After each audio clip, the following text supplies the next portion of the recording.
Bueno, estamos de regreso aquí en Infoanálisis. Los números de la COVID-19 en la República de Panamá.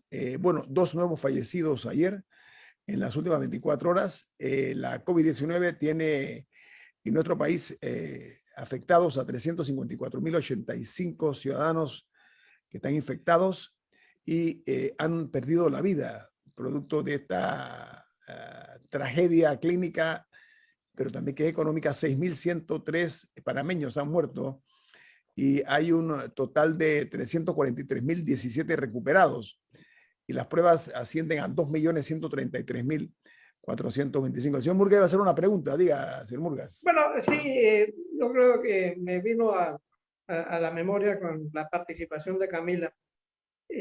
Preguntarle a Milton, que conoce bastante de la tradición judía y de tantas tradiciones religiosas que guardan relación con la higiene y que nosotros podemos tomar en cuenta. Digamos, la higiene en la tradición judía, ¿qué cosas establece? Bueno, en las distintas tradiciones religiosas, en el caso del judaísmo, antes de cada comida hay que lavarse las manos, cosa que ahora parece muy natural, en otra época no lo era. Hay que bañarse periódicamente, hay que incluso tomar abluciones completas de purificación antes del Shabbat y en otros momentos. Eso es lo que, la inmersión en la mikve. También lavar las vajillas, los platos, con ciertos procedimientos también para higiene, son elementos. Pero en el caso del Islam, antes de cada oración hay que bañarse, eso es varias veces al día. En épocas, cuando en Europa se bañaban 2 veces al año, 3 veces al año, había un choque. Cuando llegaron los europeos a América, los indígenas amigables los recibían con flores y con incienso, pero es porque no aguantaban el olor de los españoles que no se bañaban. Aquí las culturas autóctonas también utilizaban el baño periódico como elemento de higiene. Entonces, en Oriente hace mucho tiempo, cuando una persona se siente mal de enfermedad alguna, sale con mascarilla. Eso de las mascarillas no lo inventó. O sea, para efectos de Oriente es una costumbre usual para no contagiar. Incluso hay una religión en la India, originaria en la India, que es el jainismo, que la corriente principal anda permanentemente con una especie de mascarilla de tela, en este caso para evitar ingerir algún insecto accidentalmente, pero todas buscan a través de abluciones, a través de, por ejemplo, los cementerios lejanos a las ciudades, no dentro de las ciudades, y por eso había personas en la Edad Media que no se contagiaban de la peste negra y los acusaban de brujería a los judíos, a ciertas mujeres, pero lo que eran personas que llevaban una tradición higiénica distinta a sus vecinos, y producto de esa situación insalubre, la peste negra se extendió y se llevó a 1/3 de la población europea, y había personas que no se enfermaban. Así que la higiene es muy importante para el combate de la enfermedad. Eso hay que continuarlo hoy día, pero ¿saben qué? Volvamos al tema de la COVID-19. En muchos países, el problema no es vacunarse o no, sino la disponibilidad de vacunas. Panamá acaba de anunciar que mañana va a haber una remesa de 36.720 vacunas Pfizer, mientras que el BID está también anunciando que nos va a prestar $30 millones para adquirir vacunas contra la COVID-19. Ahora, lo que me sorprende a mí es que la programación de la vacunación, que se sonó con bombos y platillos, para usar un término festivo, ha sido modificada en varias ocasiones, y ahora estamos viendo nosotros que se anunció que había dentro de la programación 25.000 pacientes crónicos del circuito hecho 6 que iban a ser vacunados. Se ha cambiado esa actividad porque se le va a aplicar la vacuna a los docentes que residen en los circuitos 8.1, 8.6, 8.10 en la provincia de Panamá, y eso ha causado polémica, pero además indica que aparentemente estamos improvisando. O sea, eso me parece que es desafortunado. Si se estableció un cronograma, hay que cumplir con eso, por una parte. Por la otra, en el caso del circuito 8.7, yo creo que se va a vacunar a la gente en este circuito como el año 2021, al final, porque se ha ido postergando y postergando. Entonces, quería llamar la atención sobre este tema, porque se habla que los pacientes crónicos del circuito 8-6 han sido relegados para darle el espacio a los docentes que residen en los circuitos 8-1, 8-6 y 8-10 aquí en Panamá. Me gustaría conocer la opinión de ustedes porque en la medida que se vayan haciendo estos ajustes es probable que sean necesarios, pero no se puede dejar de lado también que ya hay gente que se ha programado para esperar pacientemente en la aplicación de la vacuna de acuerdo al área que le corresponde. Camila. Bueno, yo no estoy tan segura de que los crónicos no los vayan a vacunar, los del 8-6, pero lo que sí, el problema principal no es que haya cambios, porque la situación cambia. Y sí habían advertido que había un nivel se necesitaba un nivel de flexibilidad para poder responder a temas epidemiológicos.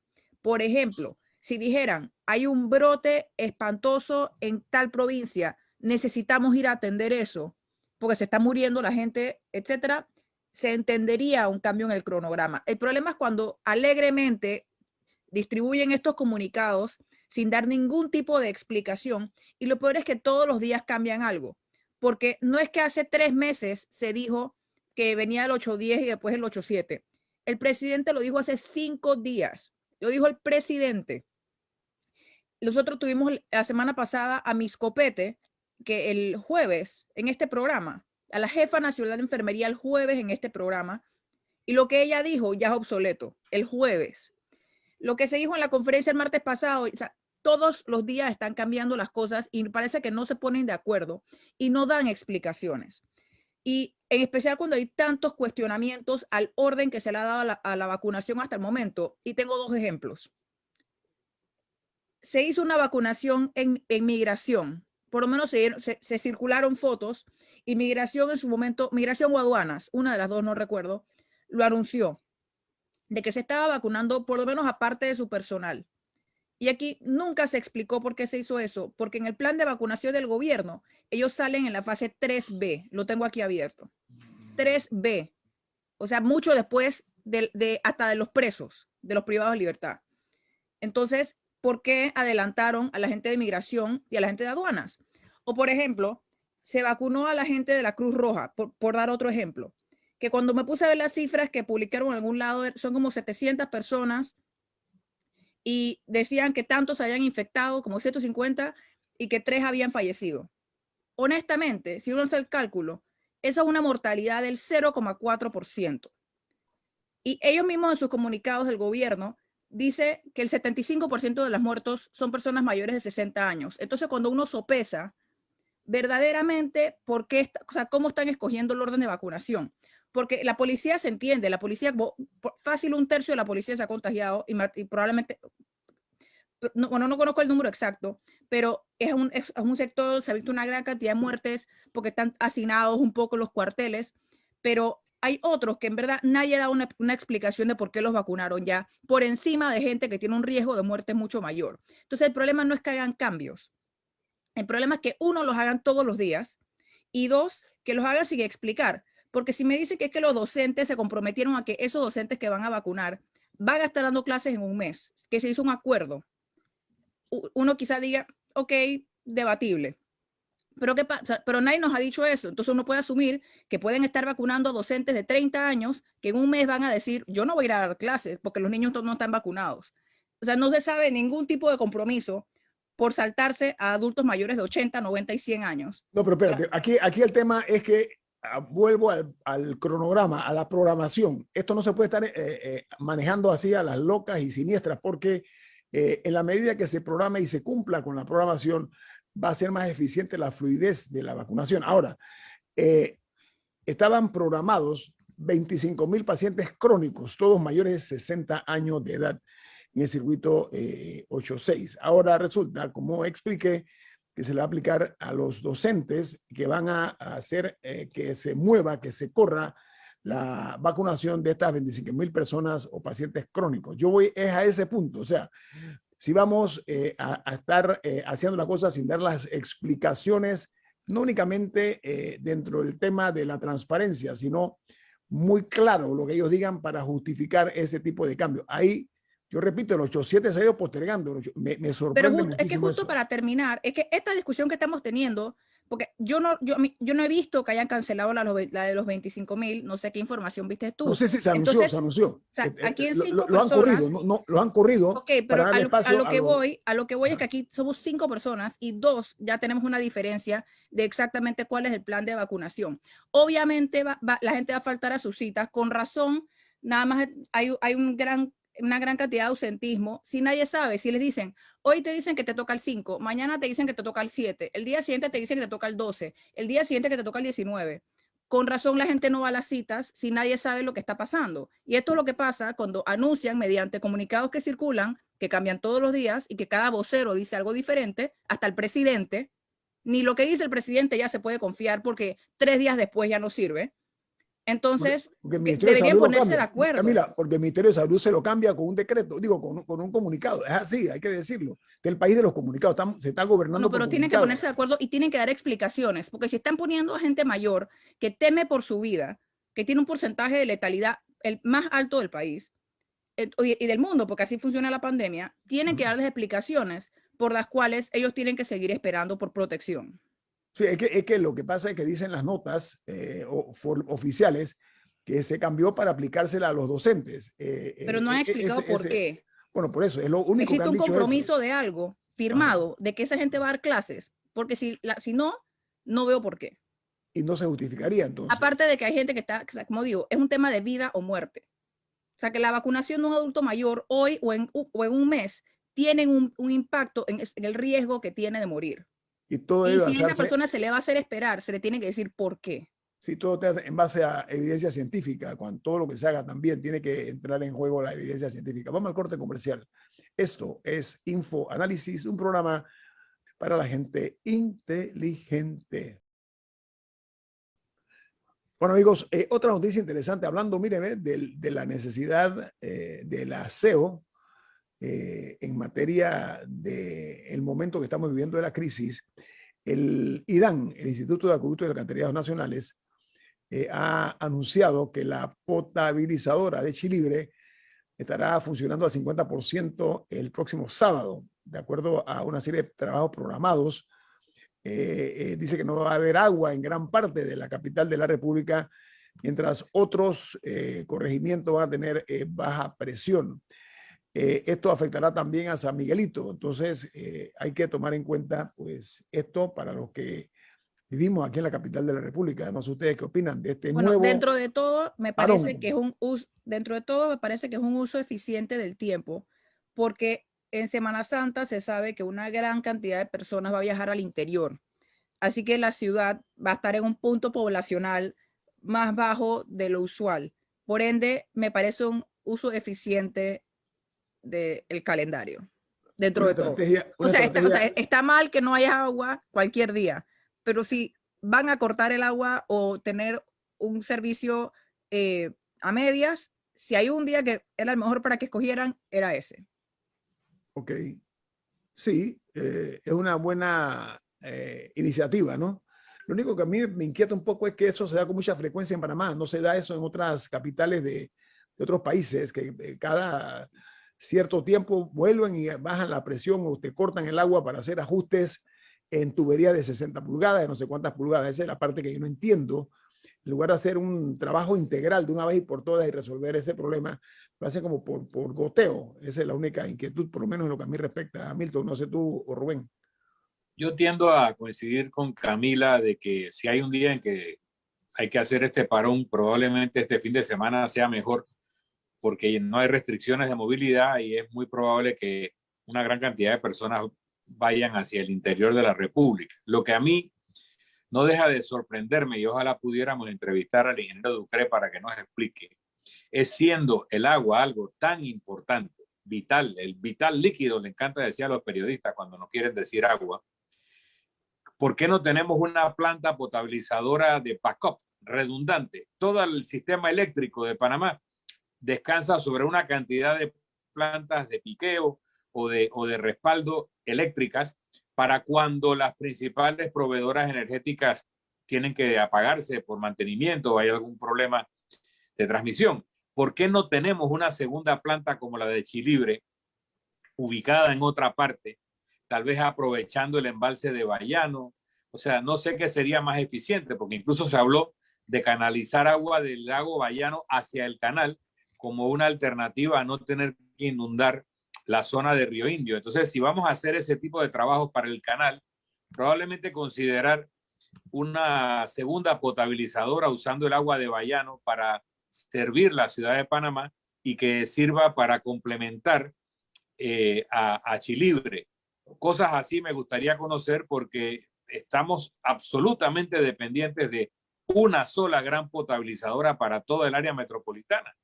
Otra alternativa puede ser que se compre una planta eléctrica, ¿ok? Para que haya agua porque cuando se va el servicio eléctrico, se va por ahí mismo el agua. No sé si me explico. Entonces, poner una planta lo suficientemente poderosa para garantizar por lo menos el 50% del servicio de agua potable. Esa es otra alternativa que habría, no sé cuánto costaría una planta de esa magnitud. También, Guillermo, nosotros, la ciudad capital, nos hemos acostumbrado a utilizar el agua de los lagos del canal. Yo nací y me crié en Santiago, donde fue el primer pueblo del interior de la República que tuvo luz eléctrica, gracias a mi abuelo. Pero Santiago de Veragua estaba lejos de los ríos, pero toda el agua que se tomaba en Santiago venía de turbinas. ¿Qué es turbina? Agua subterránea, que se sacaba, la normal tenía su tanque, el pueblo tenía sus tanques y toda el agua venía subterránea. Nosotros no estamos aprovechando ese recurso. Hay una cosa que yo tengo que preguntarle al ingeniero Ducré, porque el IDAN hizo una planta de aguas residuales en el área del canal y eso está abandonado. Se gastaron millones de dólares en eso y Panamá no está utilizando ni pozos de agua subterráneo, ni tampoco estamos distribuyendo las aguas negras adecuadamente en Panamá. Y ese tipo de cosas, nosotros tenemos que aprender de lo que hicimos bien en Panamá. En el interior de la República nadie vivía del canal, pero aquí en Panamá toda el agua la queremos sacar exclusivamente de los lagos del canal y eso no está bien. Lo que dice Rubén es muy válido. Panamá es el segundo país con mayor precipitación pluvial de América y al mismo tiempo tenemos una enorme o una muy extensa capa freática de donde se pudiera sacar agua subterránea y de buena calidad también. Así que entre las cuencas de ríos importantes como el Santa María, el Chagres, etcétera, el Bayano, nosotros tenemos una capacidad de agua subterránea enorme que no hemos aprovechado, más el agua de lluvia. Entonces, un país con esta riqueza hídrica no justifica no tener agua y tener este tipo de problemas de forma crónica. Camila. Un oyente me hace un comentario muy válido, me pregunta, ¿pero hay plan para llevar agua a las comunidades ese día? Y acabo de revisar el comunicado del IDAN y lo único que encuentro son planes para abastecer hospitales y centros médicos, porque estamos hablando de que los trabajos van a ser de 14 horas, que a veces cuando dicen 14 horas, a veces terminan extendiéndose un poco más. Así que estamos hablando todo el día sin agua y en el comunicado no veo un plan para abastecer a las comunidades ese día, sea con cisternas o con otro tipo de mecanismo. Así que me parece una pregunta muy importante que el IDAN aclare cómo hace una persona ese día o si simplemente tiene que guardar agua. Bueno, eso hay que en especial porque es una interrupción del servicio planificada. Si es que un día le pasó algo a la potabilizadora y no hay agua, uno entiende que quizás en ese momento no tengan cómo, pero si es de hoy que es martes, si es el martes sabemos que el sábado no va a haber agua, ¿qué plan tiene el IDAN para las comunidades ese día? Están a tiempo de hacerlo, ¿eh? Están a tiempo de hacerlo porque eso va a ser el sábado. Así que tienen la posibilidad de hacer de conocimiento de la ciudadanía una planificación mucho más adecuada. Hay una nota que ha salido también pública y es que todo parece indicar que tanto los partidos políticos como los independientes están de acuerdo con reducir el tamaño de la Asamblea Nacional, toda vez que también se planea o se sugiere, se recomienda también cambiar la modalidad de diputados de circuito por diputados provinciales. Todo esto con el propósito de reducir los gastos del presupuesto nacional. Me gustaría escuchar la opinión de la mesa, porque hay un problema de erosión de la credibilidad en las cosas que se anuncian cuando tiene que ver con los intereses de la clase política, en particular de la Asamblea, porque vía ejemplo, la Asamblea Nacional ha tenido muchos altibajos en cuanto a lo que dicen y lo que hacen. Así que pongo sobre la mesa esta supuesta iniciativa en que están de acuerdo tanto los partidos políticos como los independientes, repito, de reducir el tamaño de la Asamblea. Milton, Rubén y Camila. Yo entiendo la segunda parte de cambiarlos a diputados nacionales o provinciales en vez de circuitales, porque el circuito es arbitrario, además de que algunos son tan pequeños, las jurisdicciones, que o sea, es desproporcional la cantidad de gente que se necesita para escoger en ciertos lugares. Pero no entiendo por qué reducir la cantidad de personas. O sea, no entiendo en qué ayudaría. Personal, está hablando del personal, la cantidad de personas que están nombradas en la Asamblea. Uno no tiene que reducir la cantidad de diputados para reducir la cantidad de personal, simplemente que Presidencia pare de dar 22 millones de dólares en media pandemia para pagar a la planilla. Y automáticamente se reduce la cantidad de personal no priorizado. O sea, si simplemente se tiene lo que se debería tener, no habría tanto problema. Lo que pasa es que... Eso no es un tema de reducir la cantidad de diputados, porque podrían tener la misma cantidad de gente trabajando, pero para menos gente. No, pero está hablándose de la planilla. Ese es un tema que ha enrarecido el ambiente en Panamá siempre. Pero ¿por qué controlar el número de diputados y no la planilla? La planilla es mucho más fácil. Estoy hablando de la planilla, Camila. Bueno, también hay que determinar cuáles eran las críticas que se le hacía a la Asamblea. La Asamblea antes, Guillermo, nada más funcionaba 3 meses al año. El pleno de la Asamblea. 3 meses al año. De 3 meses al año pasamos a que trabajara 8 meses al año. 8 meses al año tenemos actualmente trabajando la Asamblea. Y eso se discute también cómo deben ser los diputados. Los diputados antes eran provinciales, pero se dijo que porque eran provinciales era una asamblea elitista, porque solo una persona con un partido fuerte o grande, y eran partidos oligárquicos normalmente, eran los que podían aspirar a llegar a la asamblea. Pero un partido de pobres, como en efecto el Partido del Pueblo, nunca llegó a tener un diputado en la Asamblea Nacional, aunque sí tenían presencia en las comunidades, tenían presencia en los sindicatos, en las organizaciones campesinas, pero no lograron tener nunca un diputado en la Asamblea Nacional. Milton llegó a formar parte de una de las mejores cosechas de diputados que llegó a la Asamblea, porque a la Asamblea, en la época antes de los militares, llegaron buenas personas a la Asamblea, y después llegó un periodo donde llegó una playa de buenas personas a la Asamblea Legislativa. Pero algo ha pasado, que el nivel de la Asamblea ha bajado. Yo no sé si Milton se atrevería a hacer alguna, porque él fue parte de una cosecha de buenos diputados que llegaron a la Asamblea. Y nosotros, es casi un deporte nacional hablar más de los diputados. Es que Rubén, no es un deporte nacional, es que ellos provocan que se hable mal con sus malas actuaciones. Pero debemos analizar las cosas, si está bien el sistema de circuito, si no está bien, si deben ser por distrito, si deben ser por provincia. Ese es el tipo de cosas que nosotros debemos discutir ahora mismo. Bueno. Y abrir el panel para que todo el mundo opine, para que la gente joven como Camila, que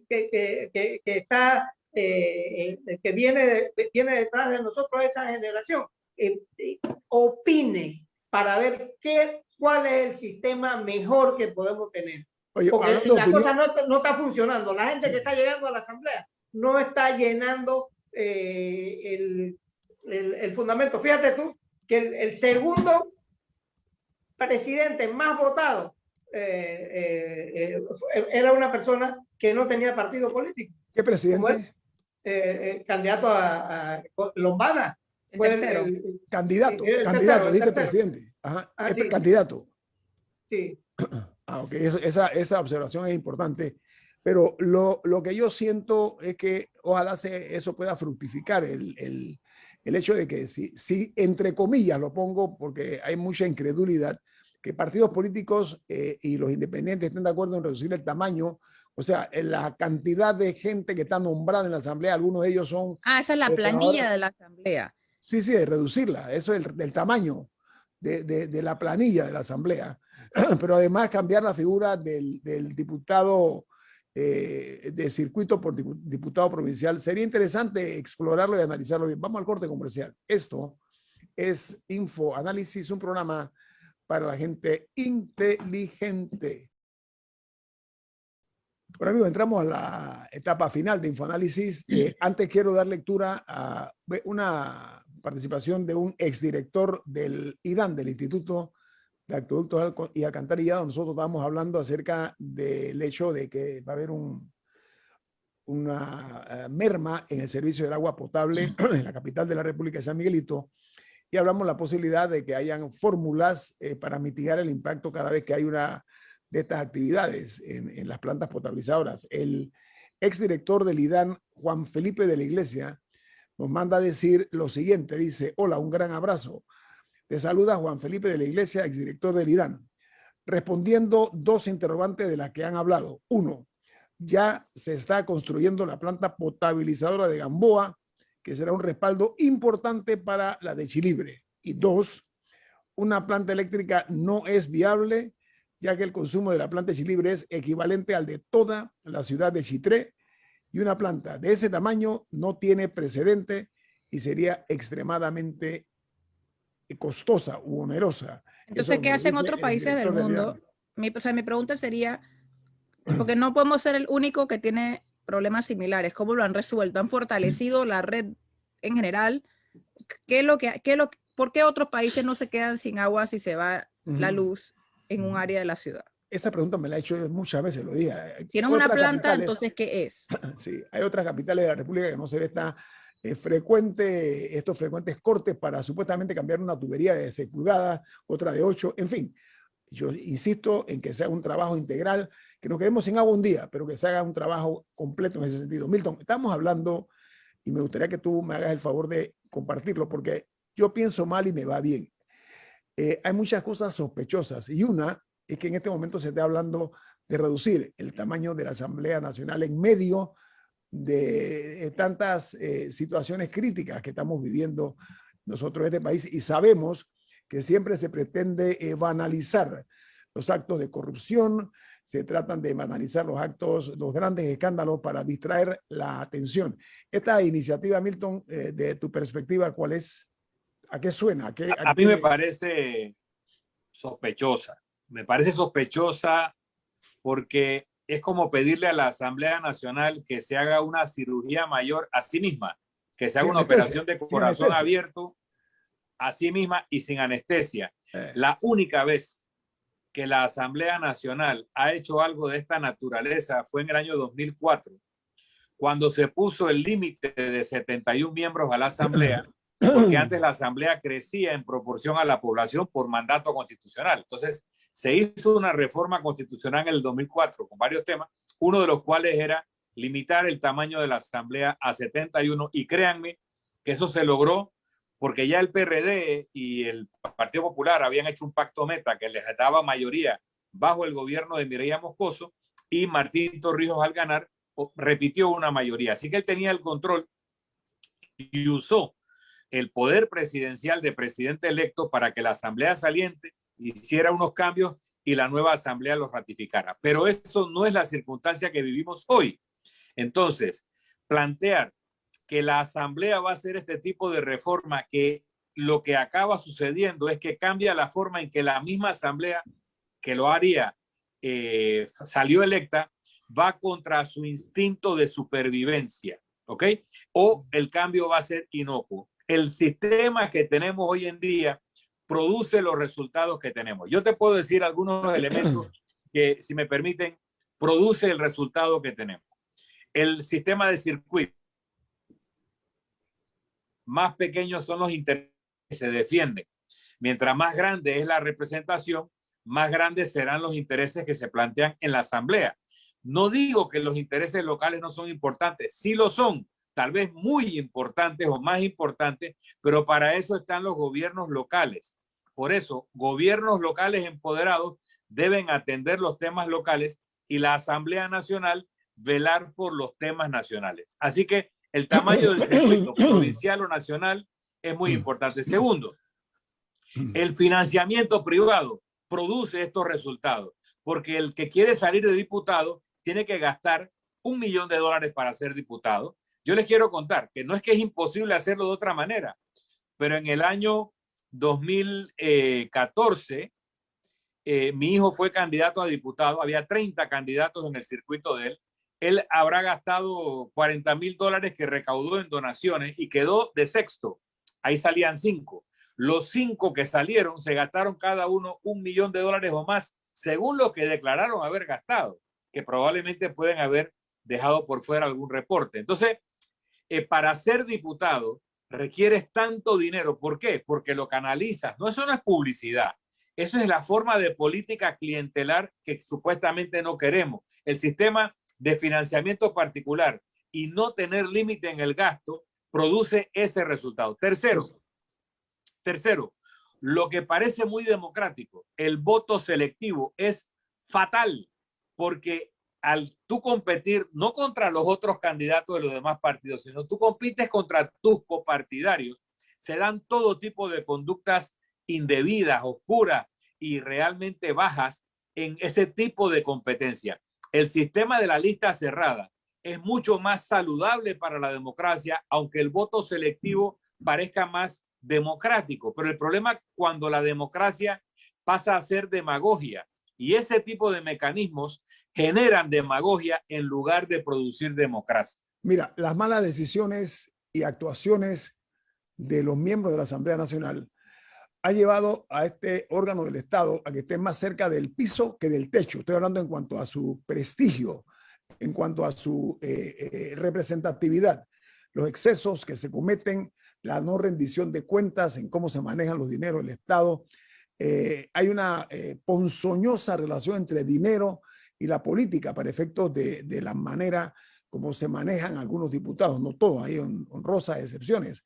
Hay unos que son muy petulantes, ásperos en su manejo. Hay otros que son verdaderamente profesionales de la política. Hay que reconocerlo. Lo que yo no creo, tengo mis dudas, sospecho que es difícil que yo vaya a querer quedar en algún tipo de orfandad en la política, porque el voto de ellos para llegar a esas alturas del poder depende en muchas ocasiones del populismo aberrante a todas luces, que es el que lo lleva allá, y el dinero, porque miren, no hay manera que un diputado que llega a lograr una curul en la asamblea que le cueste $1 millón, no hay manera de recuperar ese $1 millón de una forma decente en 5 años. Los números no dan. Los números no dan, así de fácil. Y una curul en Panamá es un hecho conocido y comprobado que tiene un precio aproximadamente de $1 millón. Eso me parece absurdo en un país como este, que es pobre, que tiene solamente 4 millones de habitantes. Señor Murgas. Ahora, una respuesta a una pregunta de varios oyentes. Es que, ¿cómo se combate cuando se va la luz para que haya agua en la ciudad? Todo es muy sencillo, tener tanques de reserva, que es lo que no estamos haciendo. No estamos creando tanques de reserva, que esa es la fórmula de que el país tenga. Yo crecí en Santiago y Santiago tenía 2 tanques de reserva, uno en la normal y uno detrás ya lo dijiste, Rubén, ya lo dijiste, ya eso lo dijiste. Del Parque de Santiago. Pero eso es lo que garantiza que los acueductos tengan agua. Pero si tú no tienes tanque de reserva, Guillermo, y la ciudad de Panamá no tiene tanque de reserva, ese es uno de los problemas que tenemos. Oiga, yo quiero cerrar el tema de la Asamblea Nacional, porque la iniciativa es buena. Yo lo que no estoy seguro de la buena voluntad que hay en esto, porque la tentación irresistible a mantener el control de poder supera cualquier sentido común, a mi juicio. Y ante esa realidad que son los diputados, muchas veces son repartidores de favores, se convierten en personas que dan respuesta a las solicitudes individuales de algunos de sus correligionarios y hacen ese tipo de política que es barata, que no resuelve problemas integrales. Diga, Milton. Sí, antes de que se acabe el programa, porque nosotros hemos sido muy críticos del tema CENIAF y que no queremos que salga de la palestra ocultado por nuevos escándalos.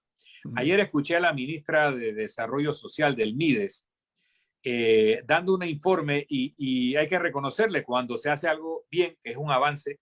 Daba un informe en una entrevista a un canal de televisión sobre los avances de las investigaciones penales, pero también informó que el MIDES está haciendo investigaciones de los albergues y da sin mucha precisión en esa declaración. Espero que lo haga en otro.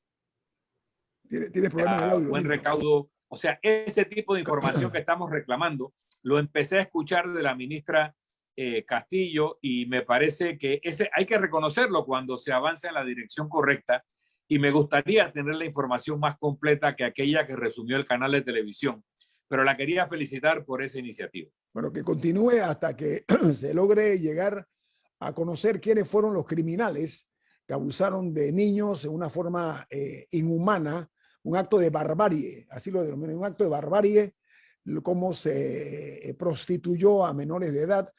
Muchas se embarazaron y después las obligaron a practicarse el aborto.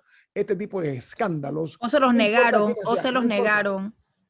¿Ah? O les negaron la posibilidad también. Sí. Este tipo de actos infrahumanos no pueden quedar en la nada. Y este programa, nosotros, gracias a Milton por recordarnos y vamos a seguir insistiendo, esto no puede quedar como otro hecho donde la impunidad se imponga.